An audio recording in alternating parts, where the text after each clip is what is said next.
omission of occurrence or performance, failing to perform a duty, a lack of success, a falling short, state of inability to perform a normal function. This is such a dramatic read of these definitions, Emily. If you're happy with the same old ways of dating, If you enjoy sucking at communication, and you have no desire to improve your romantic life, then our podcast might not be for you. but if you want some out-of-the-box ideas to deepen your current relationships, broaden your sexual horizons, develop a better understanding of yourself, or learn more about non-monogamy, Then you've come to the right place. I'm Jase, I'm Emily. and I'm Dedeker. and this is the Multiamory podcast. Songs I know I did, forcing me to form myself to fit. On this episode of the Multiamory podcast, we're talking about failure in relationships. It's the middle of February right now, which is statistically when a lot of breakups happen. Actually, the months of January and February. And relationship failure is in the air. And so we're breathing it up and taking it in. And today we're going to examine how reframing failure and rethinking failure can create resilience and growth, better emotional and mental well-being, as well as more, ironically, more successful and happier relationships. So Yeah, the idea of failure being in the air is not quite as romantic sounding as love being in the air. Yeah, It's Right. true. I know. right. So Like, what would that feel like? Just an air of failure. yeah. A lot of coughing, I think. Oh, I see. I'm yeah. sorry to hear that. And like sniffling, probably. Like Yeah, Yeah. Like very Yeah. irritated, like lots of Yeah. pollutants maybe. yeah. Mm. Oh, I meant because everyone's crying, Oh, I see. like that kind of sniffling. Yeah. Got it. Okay. Yeah. Right. So failure is something that, if any of you have listened to any podcasts about like entrepreneurship or about business or potentially even about like being a creative, failure is something that comes up a lot. It gets talked about a lot in that kind of, like in the books about that or in podcasts or whatever. But somehow it doesn't get talked about as much in relationships. And so that's kind of what we wanted to explore today, is some different ways to look at failure and kind of reevaluate some things that you may have felt like a failure about and maybe you weren't actually. Yeah, so we want to start by, I guess, brainstorming what are things that people typically think of as quote unquote failure when it comes to relationships and dating and that whole sphere. Okay, give us So, some. okay, so I feel like one that I hear about most frequently is not being able to pursue or get a date with the person that you like or the person that you have a crush on or the person that you're attracted to, whether that's, oh, I asked them out and they rejected me, so I failed to be able to go on a date with them, or in the first place, I just failed to have the courage or the chutzpah to actually ask them out in the first place. There's an That entire happened to me. huge industry built around exactly that one failure that people Oh, take to totally. heart. Yeah. Sorry, what were you going to say, I Emily? remember. No, just I remember I really liked this guy in like my yoga class in college. It was really random that there was like a college yoga elective, but there was, and we went on like one date, and then it was definitely like he was like, "Yeah, not into this," and I'm like, "Wow, I feel like a failure." Aw. It was Well, awful. that leads to my next one, and that's a very sad story. I'm sorry to hear that. I've definitely Thank been you. there. Which is maybe you do pursue this person, you do get to go on that first date, but you don't get the second date. Whether it's you go on a date or a couple of dates and then they ghost you, they just kind of disappear out of nowhere, or they're upfront with you, like that instance with Emily and Yoga Boy, where he's like, "I'm not into this." Is that actually what He he said? said- What did he say? It was something like that, but I thought that he said like, "Oh, well, we'll go dancing sometime," and he like picked the time and the place, and he was like, "I'll call you when I'm ready to go," and then he never called. Jeez. So that was like a combination of rejection and ghosting kind of at the same time. It was Yeah, awful. that's It tough. was real Sounds sad. really sad. Jeez. It was It real could be cute. something like the stereotypical quote unquote like friend zoning. I'm not a huge fan of that term and I think it's kind of loaded, but that's another episode for another time. But just that, someone expressing like, I'm not interested in you romantically or sexually or in any kind of those traditional ways. Like, I want this to stay strictly platonic, and that can feel like a failure. So things like that, particularly within the realm of dating, of, you know, someone that you want to be with or you want to spend time with or you want to go on some dates with, and it just doesn't pan out, often feels like a failure to a lot of people. And the classic relationship failure would probably be that of the breakup or even just the de-escalation. Like, for instance, I don't know, it seems like things are really starting to ramp up in your relationship. Like, you're gonna, I don't know, be monogamous, for example. You both might be dating multiple people, but then decide, like, okay, we're gonna go the monogamous route and just be together, and then all of a sudden that doesn't happen. So it, like, you know, remains the way that it was, or it even de-escalates into something that feels maybe like, oh, I'm kind of falling out of what I was hoping that this would be eventually.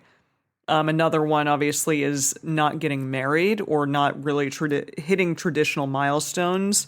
So I've definitely heard people talk about, like, well, we became fiancés, we were fiancéed, and then after a while, for whatever reason, like, the relationship didn't work out, and so they ended up breaking up. And obviously, like, not being fiancés anymore, and then also just breaking up the relationship entirely.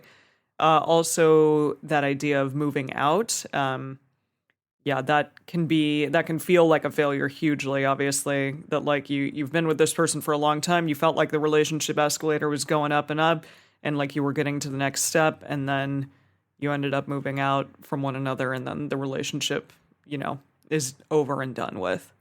Or it's not. Yeah, I feel like a failure. Or even if it's not, yeah. Right, that's the thing. Those ones that you all talked about, Emily, they all kind of live in this realm of the relationship escalator of it can so frequently feel like a failure of, like, oh, I thought we were moving to the next step, but actually turns out we don't, or we move backwards, you know, like you were just saying, like, we moved in together and then now we realize, oh, actually we're going to move out. Really common for people to feel like that's a failure. Yeah, and I think that there is kind of that assumption of, like, if we live together and then we ever live separately, that means we're breaking up because it's associated with a failure, right? It's like we're not moving forward toward this thing, so therefore it's a failure, because success is up the escalator, doing these next steps of living together or getting married or having kids or starting a bank account together or whatever it is, and that anything that's not doing those, or even worse, like undoing those, is a failure. It's like, well... sorry, the relationship's over. Like, it's either move in with this person or the relationship is done. Like, there's no other step. Yeah, so I guess it's this idea of, like, we failed to proceed, or, like, we failed to move forward, or some kind of narrative like that. Yeah, like, we took a step back and that was a failure, and, like, then that just means all of a sudden, oh, well, I guess I'm not meant to be with this person. Right. They're not the one. I mean, another example would be... cheating or being cheated on, that is, like, in a lot of ways could be a failure. Either, you know, that feels like a failure because then our relationship ended, or our relationship didn't end, but it still feels like a failure. Either for, like, both of us failing or one of us failing, or, oh, I failed to, like, have enough self-control, or, you know, kind of whatever it is. There's lots of different ways that one can feel like failure. Then another one is being, you know, unsuccessful at opening up a relationship, meaning that you're monogamous and you decide to open up your relationship and then either decide to close it again, or, you know, it's just like the relationship ends because of it, like that we failed at doing that. That's definitely one that I feel like we can all relate to, kind of in our early days of non-monogamy, of feeling like we kind of failed at opening it up that time, even if it eventually did, you know, end up being something that we did. Or, you know, or lots of people that we've known who have, you know, kind of who feel like they've failed at opening up their relationships one way or another, right? Yeah. They've opened and then closed. Related to that, you know, we can go into kind of the whole specialized realm of, like, polyamorous failures, or what people feel like are failures within that particular realm of like I failed to be able to keep multiple partners happy. Like I finally got into this situation where I had multiple relationships and it all just hit the wall and I couldn't juggle everything and everyone ended up being mad at me, while I was trying to keep everyone happy. Like I've seen a lot of people talking about failures like that. I've definitely been in that situation for sure. Or like I've definitely heard a lot of people talking about, kind of beating themselves up over failing at feeling compersion right away. Like that they do feel jealousy or they feel upset by their partner's other partner. And they're like, I'm a failure. Oh my gosh, I'm failing. Maybe I'm not cut out for this. Maybe I need to not do this, right? That it's like because I've failed at this thing, it means like it's not in my DNA. Like I'm not polyamorous, clearly. Right. That this must be the wrong thing to do once. because I failed. Yeah. Yeah. Totally. So okay, that was some good brainstorming, everybody. So now what we want to do is to kind of look at that same list and think about if those were the failures, the opposites of those would be the successes then, right? And to kind of look at some situations where those opposites might not be a success, right? That might not be the best thing. And that's not to say like the opposite of those are always bad or anything. Also, those first ones aren't always bad either. That's sort of the point of this whole episode. No. But so like to go through that list, the example that the Dedeker gave at first was, not getting that date with someone that you're really into, Emily's yoga buddy. And on the flip side of that would be that maybe you did learn some cool tricks for convincing people to go on a date with you. And I then thought that you were going to say some cool yoga tricks. Or maybe some cool dance tricks. Yeah, and you got that out of it. Yeah. But that you learned those things and you do get that date with someone who's not that into you or with someone that you're not that compatible with. That, when it never happened, you thought that it not happening was the failure. But if it had happened, like some could argue like, well, now it's more of a failure because you've spent more of both of your time and have maybe been more unhappy or let down or whatever by it, right? And then the second one, like Emily, that Dedeker mentioned about not getting that second date or getting friend zoned or ghosted or whatever it is, that same thing, right? Of like, well, maybe you did stay together and weren't that happy, but you just kind of did. Or even maybe you're still really into them and they stayed with you just because they're like, well, I don't have anything better to do, or right, or some sense of obligation or feeling like, I don't know, that they were manipulated into it or something. That ultimately that's not a relationship that's going to serve either of you, right? That's not something that's going to ultimately lead to the well-being and happiness of those people involved. Right. So I guess it's kind of this idea that success and failure in relationships, it isn't this binary of did the relationship last or did you break up, because again, like not breaking up doesn't necessarily mean it's a success. It can mean that like you both just extend your misery with each other, with one another for longer, essentially. Yeah. Emily mentioned the marriage thing. I think that now, like that we're all at this age where like more and more of our friends are getting married, combined with social media where it's, everyone posts the engagement photos and children, the wedding photos and the sonogram and, all that stuff, that even if you're someone who's not that interested in marriage, it can still, that sense of like, oh, I didn't unlock this status achievement, essentially, can still feel like a failure.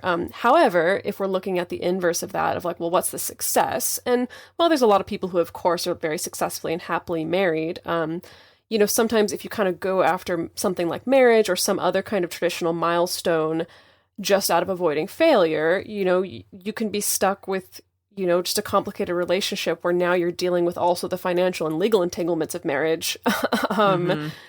As you're trying to navigate, the future and whether or not you're compatible with each other or things like that. And similar, like Emily mentioned, feeling like we live together and now we're choosing to move out and live separately, feeling like that's a failure. The opposite of that of like, okay, well, maybe you realize that you don't make good roommates for each other or you don't share a living space well together, but it's like, well, we have to live together anyway because that's the relationship escalator and that's what we got to do. And then you signed yourself up for staying in a living situation that sucks for both of you.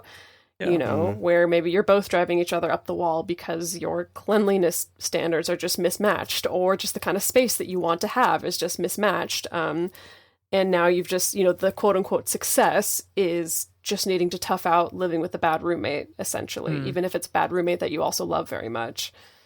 Yeah. And like Jase talked about cheating or being cheated on, we've had multiple episodes about this in general, but the inverse of that is, sure, like not being cheated on, but it can also feel almost as though like, okay, I'm choosing obviously not to like cheat on my partner and to do the right thing, because that would be wrong for a variety of reasons, but maybe I'm just choosing to stay in this relationship because of my obligation to this person, because of societal pressure telling me like, you need to stick it out, you need to stay with it, and like, or even, gosh, I've heard people say like, well, I'm never going to divorce my wife because it's in the Bible that that's not a good thing to do, for instance. So something along those lines, and being ultimately very unhappy because of that decision.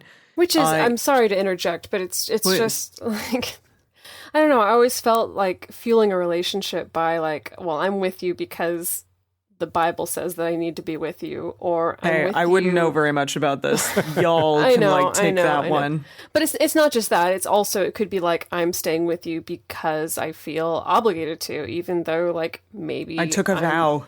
I took a vow. Maybe like we're not attracted to each other anymore. Maybe we don't want to have sex with each other anymore, but like we got to just tough it out, you know? Yeah, Yeah, that idea of thinking like it's very noble, like you're doing that for the other person.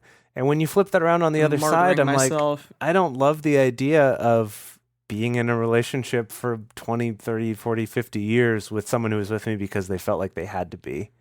That's not a good feeling, right? So I don't feel like anyone is really being done a favor if that's not something that's getting talked about. Yeah, absolutely. And then finally, that failure of, quote unquote, failure of unsuccessfully opening up and then closing a relationship that was, you know, an open or non-monogamous one. Well, okay, the inverse of that is just like staying in a non-monogamous relationship, even if you're both unhappy. And that's also not a great option. Because if it's hurting both of you, if it's hurting the people that you're involved with, if one or both of you decide like, hey, actually, I feel like I can't fail at this, like I just have to keep trying, but ultimately it's actually not something that's serving you, then that's definitely a good thing to examine, and not a failure if you ultimately decide like, hey, this is not the relationship structure I want to be in. So It just occurred to me also, I think, I feel like unfortunately there's a lot of people who, you know, first come to non-monogamous relationships or polyamorous relationships, and like for a lot of people, their first experience of non-monogamy is with a partner who's really not on board. Or maybe they're the partner who's not on board, and it's like their first experience of non-monogamy is like, I really, really don't like this and don't want this. And I'm like, that's just really, really sad, you know? Like, I feel like that's not actually experiencing like the fullness of all the kind of like joy and fulfillment you might get out of a multi-partner relationship if your only experience has been in relationships with people who are super not on board with it. yeah, You know? I mean, there Yeah. is always that possibility that like someone is going to bring you into this relationship structure and then you figure out like, hey, this actually works so well for me, and that person that initially was gung-ho about it actually does not like it. So Right. there's obviously a variety of ways in which that can go down. But yeah, that's an interesting point. Yeah. That maybe the initial reaction that one might think like, okay, this is always how it's going to be just simply because it's shitty now. Yeah. Right. Yeah, I mean, I can't even tell you how many people I know who are polyamorous now, who identify that way, who are like, yeah, my first experience with it totally sucked. And, you know, I did it because of my partner and I didn't like it.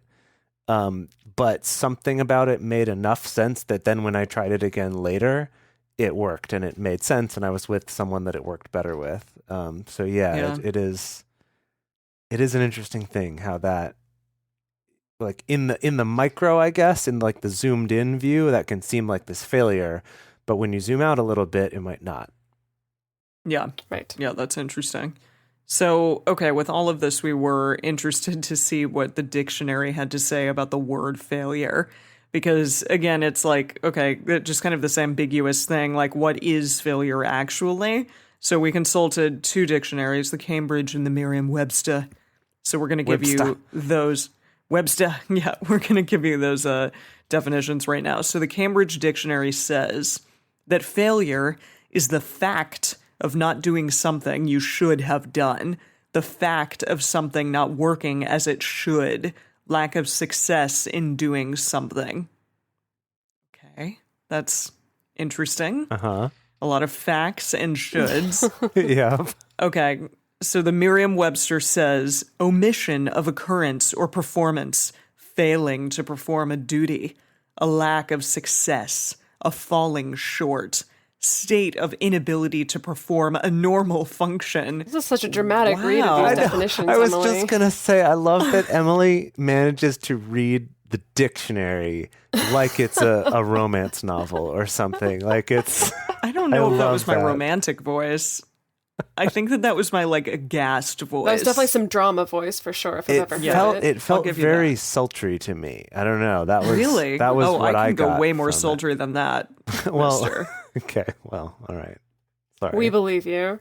Yes. No, but anyways, yeah, it's like, okay, falling short, like inability to perform a normal function. Like, come on. Because a lot of failure occurs when somebody is trying to do something really abnormally challenging. That's true. So That's a I great think that point, that's kind yeah. of a bullshit thing to say, Miriam.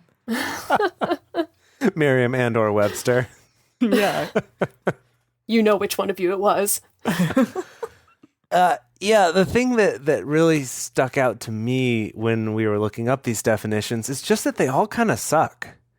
Like, none of these Yeah. definitions are very good. They're all either based in this idea of should, which those of you who've listened to this show for a long time know I have my sort of campaign against the word should. Saying it ever. Yeah, because it is this like weirdly meaningless thing that we just sort of put on ourselves to make ourselves feel bad, or put on other people to make them feel bad. And it's not, not actually a very useful word. Okay. But at the same time, I would argue that maybe it's a good definition because it really does get to the heart of the failure thing, which is that it is wrapped up in these shoulds, right? Because you carry this expectation of like, I should be dating people. I should go on a second date with this person. I should have a relationship that continues, or like I should be working harder and harder to make this relationship work, or I should be getting married or hitting this particular milestone, or I should tough it out, or whatever. Like a lot of these are wrapped up in those shoulds that then suddenly we do the falling short, and then it feels like a failure. Yeah, or the inability Yeah. to do something that's normal, right? Like all of that is Yes. based around this idea of there's a certain expectation and the failure is not that. So yeah, that was kind of the point I was getting to, was the fact that all these definitions kind of suck. And I think that's a really valuable thing to see, is the fact that failure is entirely based off of your understanding of the situation, how you're looking at it, and, like you were saying, Dedeker, like what you think is normal, or what you think, Yeah, or how it should go. how it should How go. the Exactly. outcome should happen. Yeah. So also And if it influenced by doesn't- your environment, the people around you, the culture around you, everything you've been told in childhood, like so influenced by like, I don't know, I guess all the factors that influence your personal list of shoulds, or your personal list of what is quote unquote normal. Yeah, absolutely. Okay, so that's the definition of failure that we've received, not just from Sirs Merriams and Websters, but also from our Messers. culture and parents and friends and the people around us. So let's talk about how to maybe rewrite the definition of failure personally, or reframe failure for yourself personally, so that it doesn't just feel like there was this expectation, this should, that I just didn't live up to, and now I feel like crap. But before we dive into that, I just want to clarify, when we were doing research for this episode, there's a billion like quotes from entrepreneurs out there about how failure is just a next step on the way to success. And there's that typical Thomas Edison quote that you see all the time where he's like, I didn't fail. I just found like 10,000 ways that didn't work and stuff like that. And I just want to clarify that while that's inspiring, there's often a nuance to that kind of advice that implies like if you just keep working hard enough, then you'll find success. So it's like even if you failed multiple times, just blast on through and eventually you'll find success. And I worry about that nuance. First of all, because it's a little bit kind of upholds the meritocracy, but that's another episode for another time. If we ever think we'd actually do an episode on meritocracy. I don't think that was going to happen anytime soon, but who knows? But I definitely see people interpreting that to mean like, okay, even though I'm in a miserable relationship and we're failing in communication over and over and over again, I just got to tough it out and stick it out and blast through and then eventually you'll find success. And I don't want that necessarily to be the takeaway of this episode. I'm much more interested in us exploring the nuance of failure itself is a part of the process of growth, and failure itself can be a good thing, and failure itself is okay. And I think there's a subtle distinction between those two meanings and nuances, but I just kind of wanted to toss that out there, put that on the table so that people understand that none of us are encouraging you to just like be in a crappy situation and just kind of and just forever. I guess not telling people that like part of dealing with failure is ignoring failure. I guess maybe that's what I'm trying to get at. If I could use an analogy here with Please do. using one of those classic stories of sort of persevering through failure is the Wright brothers, which I was super into as a kid.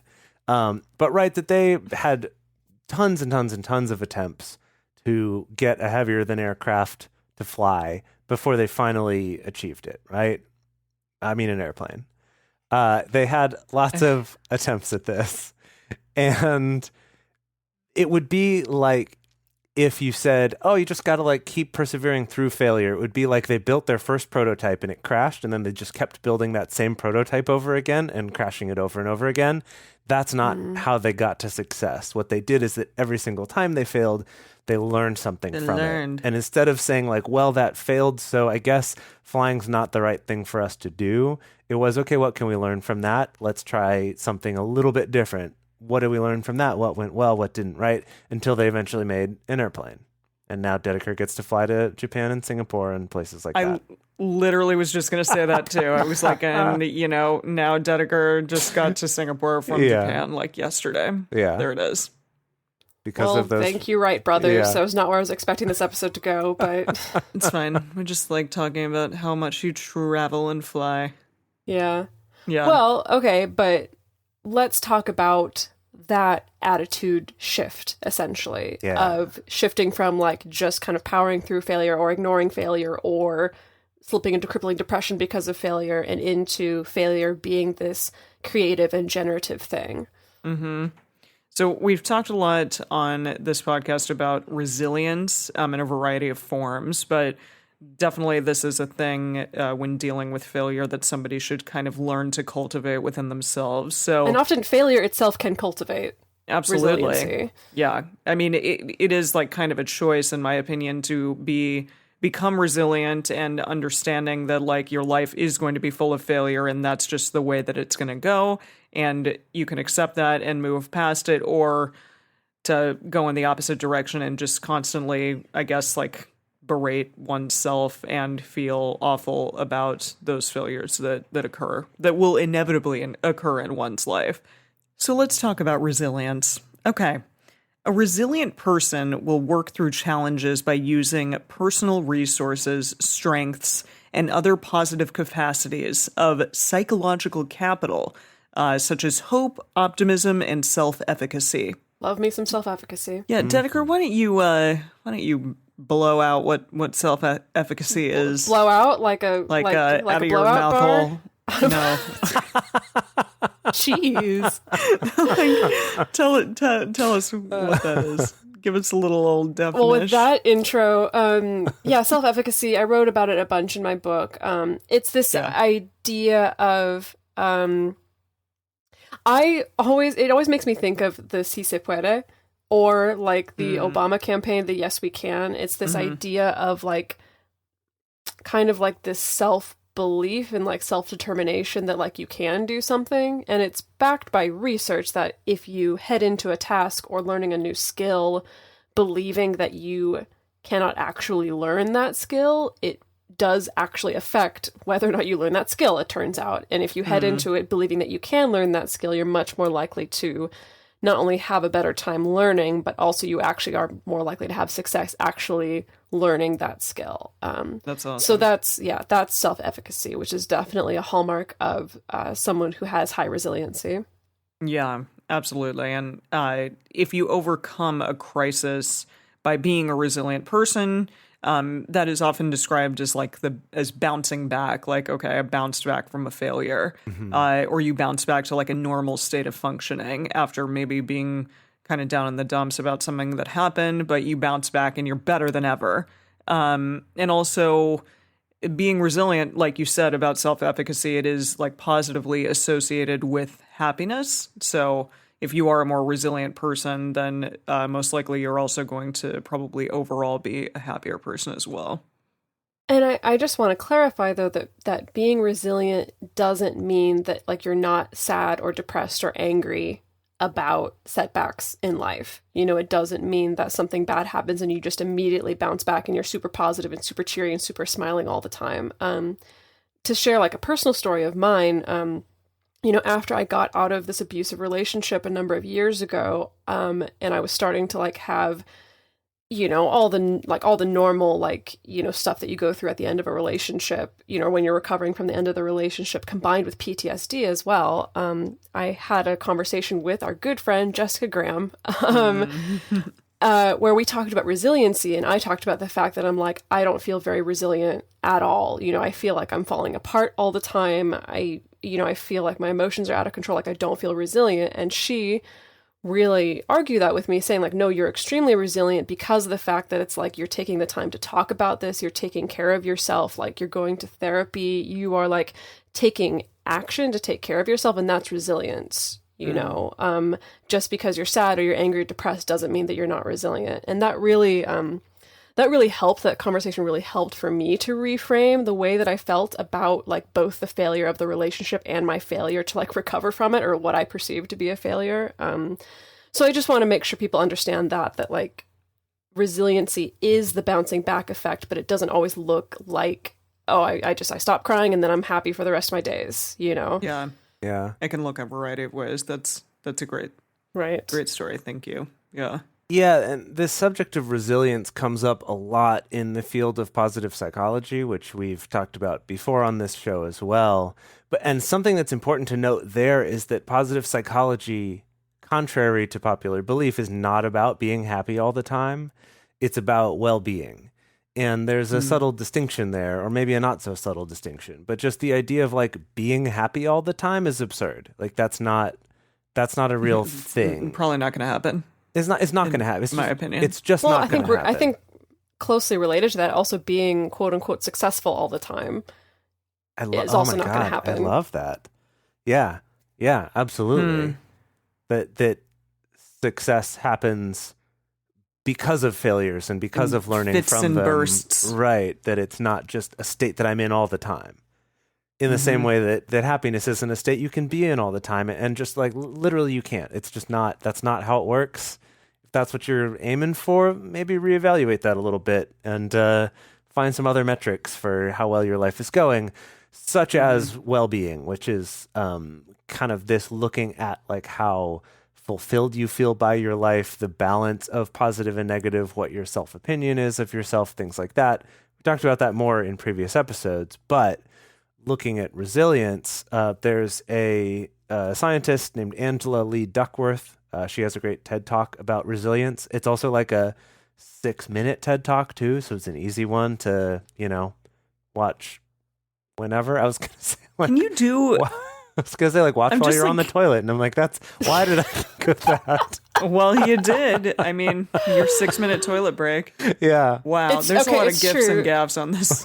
No, it's okay. I'll go with that example because I'd be much more willing to start up a 6-minute TED Talk while I'm on the toilet than like a 30-minute one. Yeah. Yeah. For I sure. guess, depending. Yeah. Yeah. Yeah. I mean, can you say that you've done a TED Talk if you've only done a 6-minute TED Talk?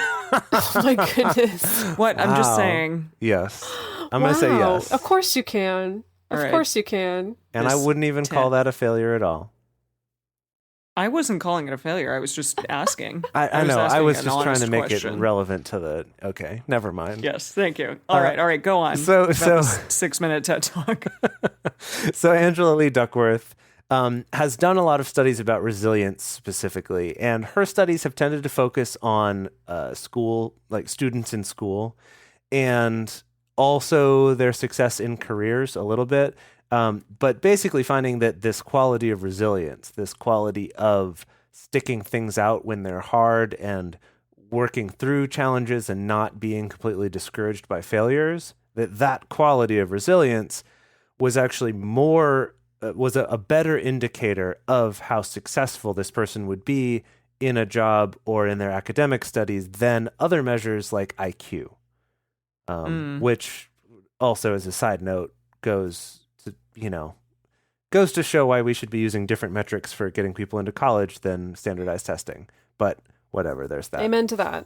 Yeah, for sure. Dedeker, you also had talked a little bit about just like in terms of reframing like failure in the school and schooling systems, and how Right. Japan does like a very specific thing. Yeah, I mean, this is all mostly anecdotal, but I've read a lot of accounts specifically from the Japanese school system of allowing kids to fail multiple times, but within a context where classmates are also being really encouraging of them, as opposed to the failures where it stops, essentially. Like, I feel like, again, anecdotally, my experience being in school is that it's like, if you give the wrong answer to something, it's kind of like, no, that's not right. Let's move on to the The next end. person Yeah, who has exactly, the right answer. Exactly. Yeah. It's like, no, who has the right answer? And then everyone and, gets to laugh at you for having the wrong answer. Yeah, I suppose if your class is full of a bunch of jerks, which sometimes is the case. Which Bunch does, of jerk it definitely kids. happens. Yeah. But Yeah. again, anecdotally, I've read all these accounts, particularly in the Japanese school system, of like, I read this story of a kid, these in this class, it was a math class. They were letting these kids go up to the board. They were taking turns solving problems, and everyone was getting them right, except this one kid who came up, did his problem on the board, and it was wrong. And instead of it being, okay, go back to your seat and let's call up someone who can do it correctly, it was, no, try it again. The kid tries it again, and he gets the wrong answer again. And the teacher says, no, try it again. And he tries it again, and he gets the wrong answer again. And now at this point, I think from an American standpoint, we're thinking like, well, that's cruel. Like, that's just humiliating, just making this kid stand up there and keep failing again and again and again and again. But then, after the kid had failed, quote unquote, failed 3 times already, that then his classmates started giving him encouragement, telling him like, no, you can do it. You have the right answer. Like, you can figure it out. And after a couple more tries, the kid does eventually figure it out. And this definitely, this overlaps with studies that I've read that, like, if you're doing something, for instance, like learning a new language, the struggling to remember something and actually taking the time to like remember a word, even if the first couple attempts are incorrect, like that's going to cement that knowledge in your brain much better than if you just got it right on the first time or if you immediately just looked it up. Whoa. I've heard studies about also just recalling information in general. It's not language specific. That, for instance, if you go to a presentation and maybe you take your notes on the presentation afterwards, for instance. So you sit there and you're trying to recall what were the most important things I needed to know, that's going to be better for your retention of the information than if you were taking notes the entire time. Now, this is starting to get a little bit off the track, but No, essentially I love all it's this, just though. That's awesome. it's just that sense that it's like failing multiple times can be part of the process and can actually help make success more accessible to you in the future, essentially, is kind of the takeaway there.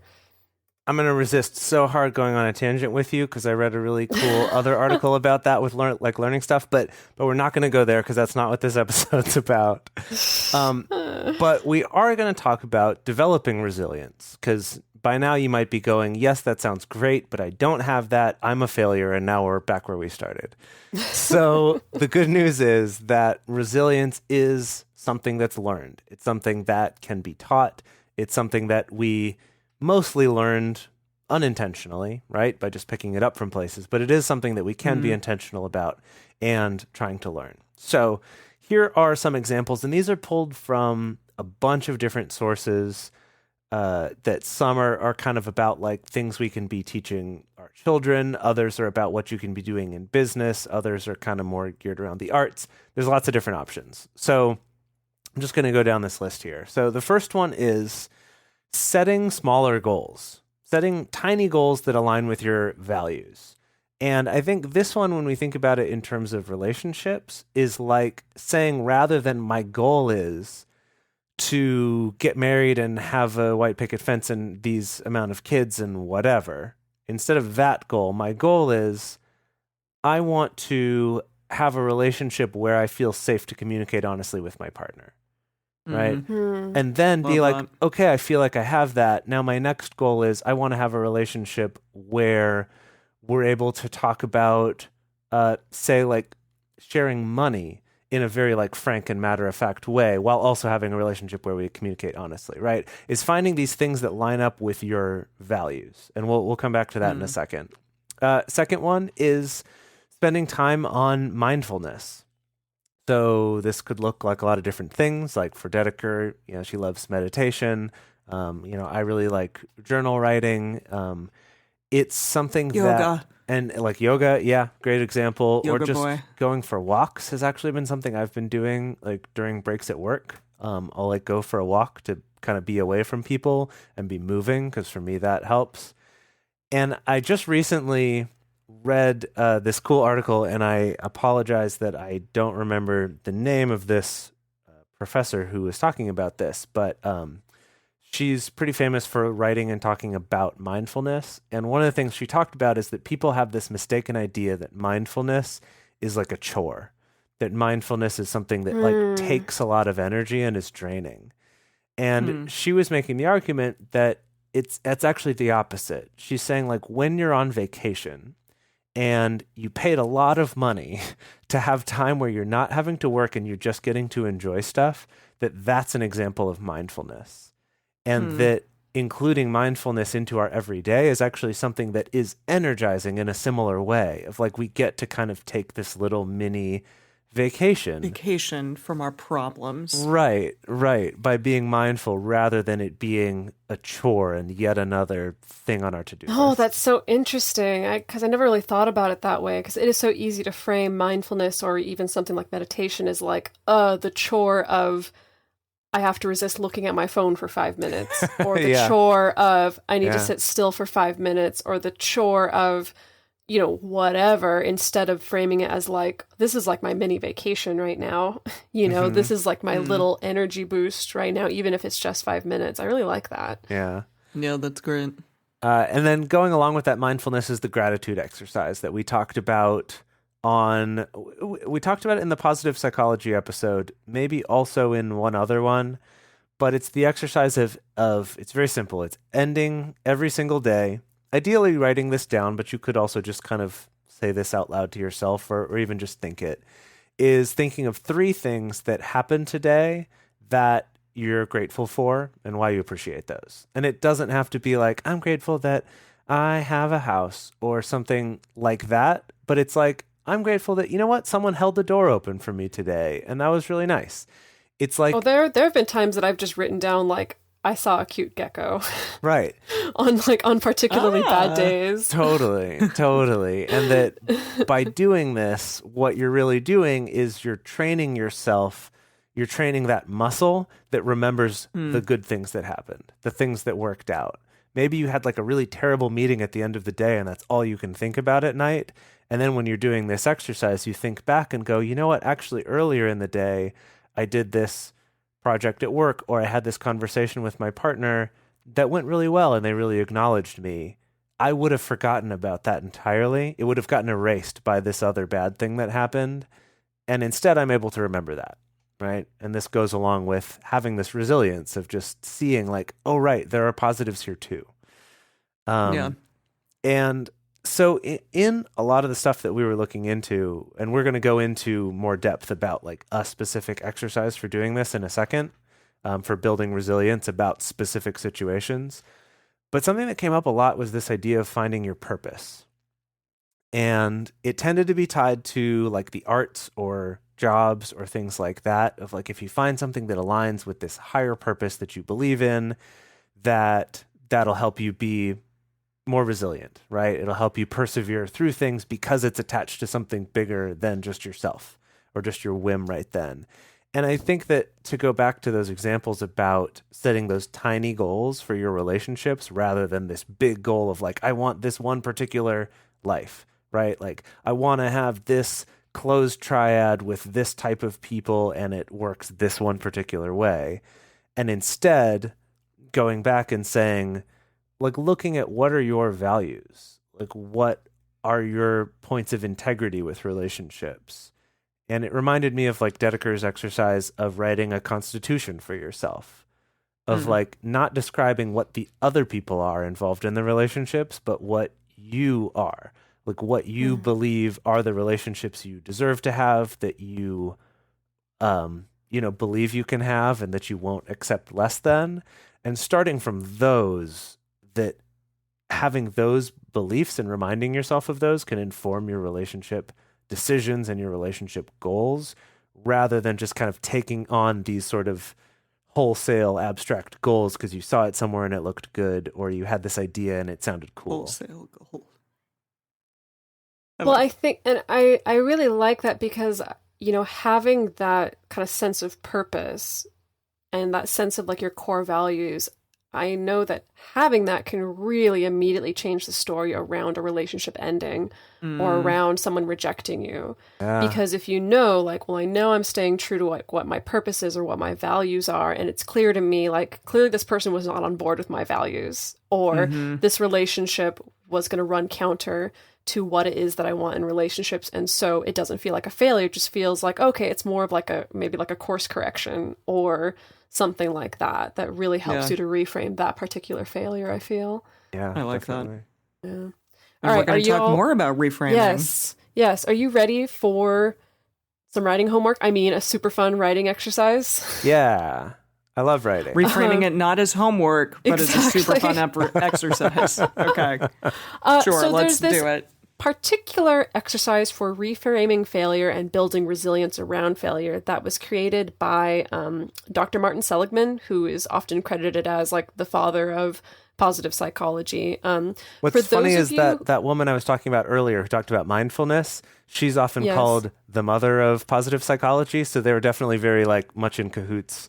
Or positive related. Psychology parents. Yeah, I guess so. Love it.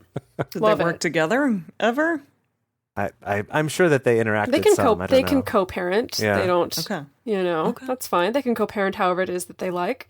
Co-parent completely separately from one another. Yes. Anyway, so this is Dr. Martin Seligman's ABCDE exercise. And for those of you who are familiar with CBT or cognitive behavioral therapy, maybe you've either studied it or read about it, or you have gone to cognitive behavioral therapy yourself, the beginning of this will be very familiar. The first ABC of the ABCDE became a milestone of CBT, and it's called the ABCs of CBTs, and now I've said way too many letters, and I'm going to stop saying letters. I'm lost already. Okay, so the first step is A, figure out what is the adversity. So what was the thing that happened? I'm just going to run through these. We're going to dive more into like an actual specific example of going through this writing exercise, but first I'm going to explain each step. So A is finding the adversity. What was the thing that happened? What was the failure here? So writing that out. And then we move on to B, which are the beliefs. What are my beliefs about what happened? What meaning am I giving this thing? What do I believe about myself? What do I believe about the situation? Moving on to C, which is consequences, which is how do I feel because of those beliefs? What are the consequences in my life? What kind of actions or behavior am I taking as a result of my beliefs around this adversity or this failure that happened? So that, the ABC, is like, that's the foundation of CBT therapy. But then we move on to the D and E. And D is disputation, or just dispute it. That's all. Dispute it. Like, argue the other side of those beliefs. Write out different reasons for why this failure happened, or like a different way of looking at this failure. Dispute that it's actually a failure, or dispute that it's actually something negative. And then the last one is energization, or energize it, which means like, after going through these steps, how has your feeling changed after disputing your previous beliefs? What might be a different mindset to put on moving forward? And again, even if it's just a tiny change, what might be a way to energize yourself so that this failure is, again, something generative, something creative, something that pushes you forward rather than something that flattens you, essentially. Cool. So now what we're going to do is we're going to do a little writing exercise of our own. We made up this exercise example. And so a pro tip, if you are going to do this on your own, it might be a little bit difficult just to like have the objective opinion of yourself going through this. So it may help to get someone that you trust to talk to help you through these steps, because again, sometimes it's really difficult to like look inward during times of crisis, and instead like an objective viewpoint or even just someone who's like not totally within it could be really helpful. Right, it can be helpful to dispute it to yourself sometimes. Yeah. Something to keep in mind with this is just that this is a partly fictional example based on real life experiences that we've come up with here, but this is just to kind of give you the idea of how you would go through this ABCDE, how you would go through these steps, what that might sound like. So here's this example that is a fictional example that we came up with. But in this example, we are de-escalating or breaking up a relationship. So in this example, my partner and I of many years decided to like take a step back from a romantic relationship. We're planning on moving out. We have been living together, but we're moving out within the month. We're just really not as compatible as we used to be. The sex has been lackluster for about 6 months. And we're just clearly like happy when we're around each other. So that's the adversity section. Yes. Unhappy. You said happy when we're around each other. Yeah. We're not happy. We ain't. No happiness is right. So that's the adversity or the failure, the step A of the writing exercise. So then the B is belief. So what do I believe about this? It's, well, maybe I'm not trying hard enough, or I am really sick of all the work that's going into making my relationship stay afloat. So the fact that I'm sick of that means I'm a shitty partner. Or like I'm afraid because I don't think I can make it on my own, and no one else will love me, and I don't feel like I can live well on my own. And if I couldn't make this work, I won't be able to make anything work. Mm-hmm. Right. So those are those internalized beliefs as, of what you believe about the situation. And so moving on to C, which is the consequences of those beliefs. So the consequences is maybe like, well, because my entire life is in upheaval because of the breakup, like I'm stressed out all the time. I'm not able to get any sleep because I'm stressing about finding a new place to live. I'm stressed about living alone, or I'm stressed about trying to find roommates, or I'm stressed about how I'm going to afford this, or as a consequence, like I'm crying all the time, or I'm angry all the time, or both at the same time, or I feel depressed, or I feel discouraged about the future. I feel discouraged about my future of, getting into another relationship or being single for a while, or things like that. Okay. So with those adversities and the beliefs that come from that adversity, and then the consequences that come from that belief, we're going to kind of turn this on its head, and we're going to dispute that. So we're going to look at these things in a different light. So, okay, like even though we're venturing into the unknown here with breaking up with our partner and being on our own, there's kind of like an excitement. There's this excitement that we feel about like the possibility of getting to live on our own again, about like creating our own agenda. We're not going to have to worry about what we're doing or saying, like if we're pissing off our partner, if we're making them happy. And then there's also a different side of this. Like my partner and I work well as friends. Like maybe taking the difficult part of sex out of the equation will actually make us be happier, and allow us to have a really great friendship eventually. Yeah, I feel like you could also dispute, like, I think another part of this disputation process is also disputing, like, actually, I don't think I'm a bad partner, or I can look at evidence from past relationships to show myself the times that I was a good partner, or Yeah, I can and I dispute did like give it a good college try. right, exactly, or I can dispute like I have lived alone in the past and it's been fine, things like that. Mm. Or disputing, like, well, people have decided to date me before, so I'm not going to be alone forever. That's, it's like, yeah, it's like looking at each of those beliefs and being like, could I not just say, like, it's going to be fine, but like actually give evidence of like, no, actually, I have had people ask me out before, or actually just the other week, someone asked me out and I said no because I was in this relationship, but like people are still interested in me. Right? It's like finding evidence. Like, how would you actually argue this against yourself?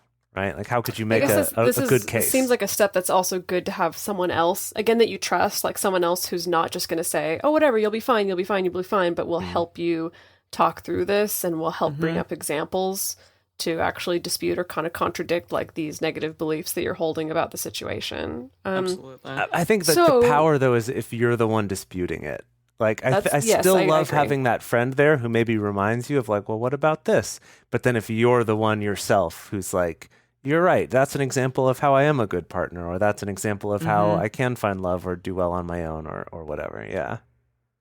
So from that disputing process, you kind of distill all that down into energizing. And so that might be something like, okay, even though I know that this transition is going to be difficult, I am looking forward to getting out of here, like getting into my own space again, like maybe being able to go on some new dates. I feel like this is just kind of another chapter in my life, and like I can kind of rebuild myself. I can get back into the hobbies that I abandoned when I was with this particular partner, or I can pick up something new and explore these new things. I can be my own agent in my happiness again. And which is definitely like, it's landing in a better place than just wallowing in the, I think I'm a shitty partner and I've failed at this. And not that going through this is going to be like instantaneously turn things around, but it is going to help lay that groundwork for like rewriting that story about failure in your head. Yeah. That sounds great.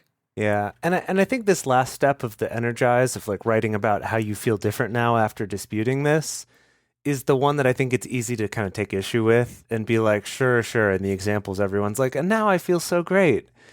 But the truth is that even if you still feel shitty about it and you still feel like you maybe have some of those beliefs, the negative ones, even if there's like this incremental bit better that you feel, that's what you write about, right? That when you do this exercise, it's like, even if it's not like problem solved overnight, wow, miracle cure. It's like, no, but you know what? I do feel a little bit better, even though overall I'm still not happy about this. I think that's a really important piece, right? Is to don't, ironically, I guess, don't feel like you failed at this exercise just because your outcome didn't look like it does in the examples. Tip-top shape immediately. Right. Yeah. Also, just for those of you listening at home, your time for the quiz is up. The answer was Dr. Ellen Langer. Langer? Was who? The mother of positive psychology. She's the goodness. professor who talks about mindfulness and said that thing about it being energizing rather than costing energy. Oh, I thought it was the TED Talk lady that you were talking about earlier. Yeah, she's also awesome. She's like a young lass compared to Seligman and Langer. So she's both like the young auntie, maybe? Or the niece of... The cousin? Yeah. Cousin, perhaps? Maybe the second cousin once removed of the positive psychology movement. Well, that makes it sound like she's not quite part of it. Yeah, I don't know. But yes, Angela Duckworth is kind of like the younger generation of researchers and people talking about this, whereas Dr. Ellen Langer and Dr. Martin Seligman are both, they're quite a bit older at this point, and were sort of pioneers of this earlier in the day. Okay, cool. Well, good job on that pop quiz that no one saw coming. Yeah, I didn't even know that was a quiz. No, there's going to be like one person who, when I couldn't remember it earlier, is like, oh my gosh, I think it's this. It's got to be Dr. Ellen Langer, and probably more than one, but yeah. Well, that handful of people got a little boost just then. Yeah, tweet at us and let us know, because I think there's only one. I'm expecting one tweet. Okay, Can we end things out with this beautiful collection of quotes about failure that we've collected. Yeah, all from yes. beautiful women, which I love. Okay, so this one is from the goddess Oprah Winfrey. Or maybe I should say queen, because she says, think like a queen. A queen is not afraid to fail. Failure is another stepping stone to greatness. You've really been trotting out No, the I think drama it's because voice in of this drunk Bible episode. study. I'm not even going to Yeah, lie to y'all. that makes sense. Which I know that people have gotten on me for the voices, but I love them. It's theater. It's the theater. It is theater. Well, so our next one is from Maya Angelou. She says, you may encounter many defeats, but you must not be defeated. In fact, it may be necessary to encounter the defeats so you can know who you are, what you can rise from, how you can still come out of it. And I love that quote. Like, I love how she breaks it down. It's not like I mean, Oprah Winfrey is talking about queens and stuff, and I love that, but Maya Angelou feels a little more down to earth and pragmatic, which I really love. Yeah. And then our last one is from Ellen DeGeneres, which is, when you take risks, you learn that there will be times when you succeed and there will be times when you fail, and both are equally important.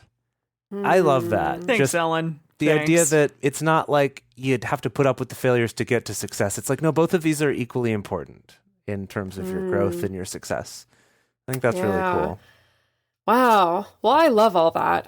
We would definitely love to hear from you if any of you try this ABCDE exercise and what it produces for you, or even if you want to pop into our patron group and just share with us, what came out of this exercise, or even share the writing that you did. We'd definitely love to see it. So the best place to share that and to share your thoughts about this episode with other listeners is on this episode's discussion thread in our private Facebook or Discourse forums. And you can get access to these groups and you can join our exclusive community by going to patreon.com/multiamory.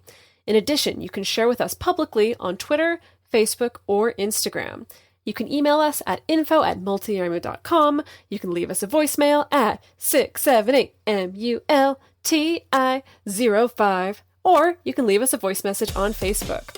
Multiamory is created and produced by Emily Matlack, Jase Lindgren, and me, Dedeker Winston. Our episodes are edited by Mauricio Balvanera. Our social media wizard is Will McMillan. Our theme song is Forms I Know I Did by Josh and Anand from the Fractal Cave EP. Full transcript is available on this episode's page on multiamory.com.